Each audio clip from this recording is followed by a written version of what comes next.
Most of what we do on a daily basis is automatic, like brushing your teeth. You don't even think about it, and most of the time, you don't even realize that you're doing it. This is especially true with how you handle your money. In this video, I'm going to talk about 9 money habits that keep you poor. Before recognizing these 9 bad money habits, I was always in debt and had trouble saving any money. But once I realized what I was doing, I started replacing bad money habits with good money habits, and that's exactly what helped me pay off $80,000 of student loans in just a few years and finally start investing my money so that I could work smarter, not harder. Your habits have ripple effects that get compounded over time, and they ultimately determine who you become and whether you'll end up rich or poor. That's why it's super important to recognize any bad money habits you have early on and replace them with good money habits. So hit that like button and let's get started. Money habit number 1 is paying yourself last. Here's what I mean by this. As soon as you get paid, you pay your rent, your phone bill, your gym membership, you go out to dinner, you buy something nice for yourself, and you're planning to save if there's any money left at the end of the month. Problem is, there's never any money left to save. Sound familiar? People who get ahead financially do the exact opposite. They pay themselves first. That means that before they start paying their bills, swiping their cards left and right, and giving money to everyone else and their mother except for themselves, they put a portion of everything they make into their own pockets first. Then they pay their bills and live on what's left. They prioritize making themselves richer versus making other people richer. People who are good at saving money all understand something called Parkinson's Law. Parkinson's Law is the principle that demands we'll always expand to consume all available resources. That's why if you have a week to finish a project, you end up taking all that time to finish it, and you were probably pretty inefficient with your time. Whereas if you have just 1 hour to finish that same project, you'll be super focused and efficient and still get it done. So work expands to consume all available time, and it's the same with money. Your spending will expand to consume all available money. Whether you have $100 or $100,000, your expenses will keep increasing to consume all the money that you have. That's why making more and more money isn't always the answer, and saving money after you do all your spending is just not going to work because your spending will always rise to just eat up all that money. You got to pay yourself first. You got to treat saving money like a bill. So as soon as you get paid, commit to setting aside 10% or whatever percentage you can handle and put that towards savings and investments. Then just live on what's left. So if you want to stop letting money slip through your fingers and actually start keeping some of what you make for yourself, then give up money, habit number 1 for good. The next money habit to give up is trying to keep up with friends who have expensive tastes. Do you have friends who always want you to go out to expensive restaurants, go shopping with them, go on trips with them, and stay in nice hotels? If you have friends with bigger budgets than yours, then it's okay to be authentic and say, hey, I can't do that because I'm working towards some financial goals right now and I need to save money. It's out of my budget. If they are real friends, they'll understand. Everyone has very different levels of tastes, as well as very different budgets, so trying to keep up with everyone around you is going to leave you broke and in debt. This includes friends as well as people you see on social media. The reality is the average American has very little in savings and an average of $30,000 in debt, and that's not even including mortgages. So a lot of what you see in terms of amazing lifestyles on social media is often just an illusion. In fact, I personally know someone who is always posting Instagram photos of herself traveling to all kinds of exotic locations, and it really looks like she has this glamorous, awesome life. But the reality is she has $20,000 in credit card debt and has 0 in savings and investments. So don't be fooled. A lot of what you see is not real, and chasing experiences just so you can post a cool photo on Instagram or look good to everybody else is a recipe for ending up broke. I think it basically comes down to this. Would you rather look rich or would you rather be rich? If you dream about becoming financially independent one day, You have to stop caring what everyone else thinks about you because no one else is going to make it happen for you but you. Just learn how to speak up for yourself. Don't be afraid to turn down invitations, and don't be afraid to suggest cheaper activities for you and your friends.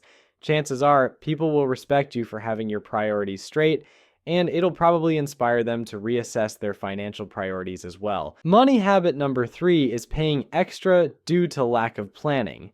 I used $10 umbrellas because I always forgot to check the weather.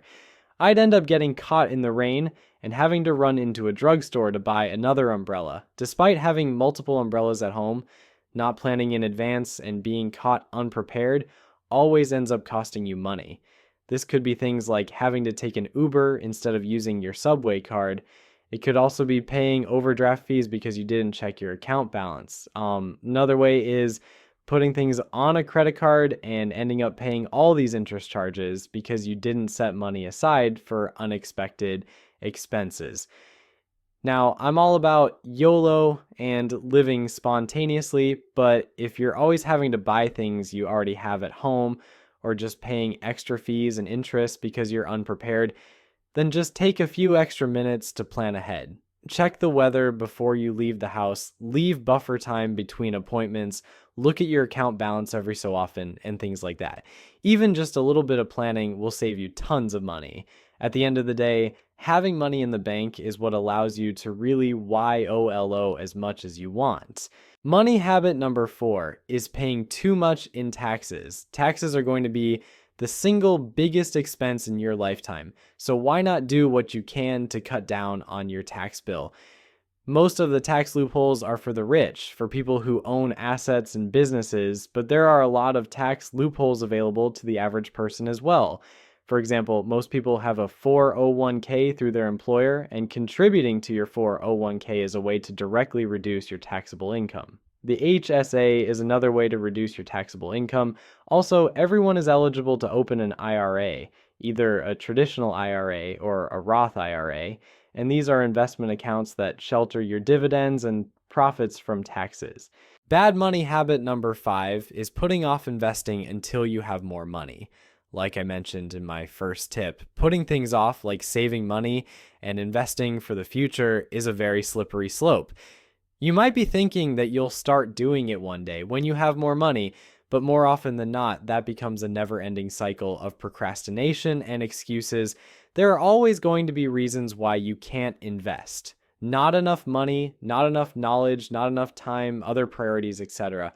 But the longer you put off investing, the harder you'll have to work to reach the same level of financial freedom as someone who starts investing earlier.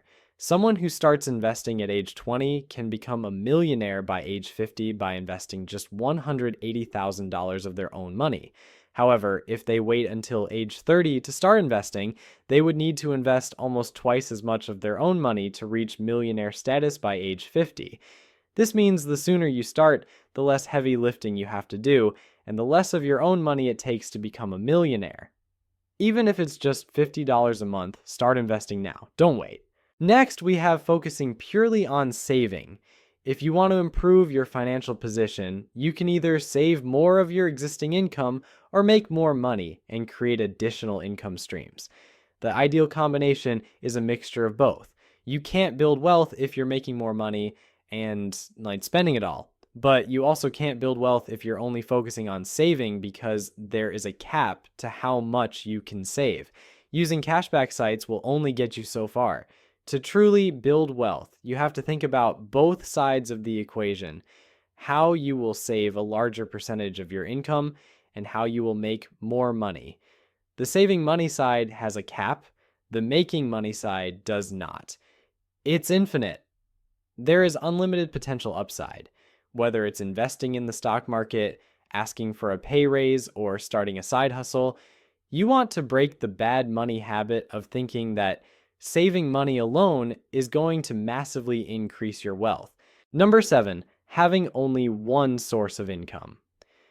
This is where we feel some butts clenching up, because who can afford to work yet another job?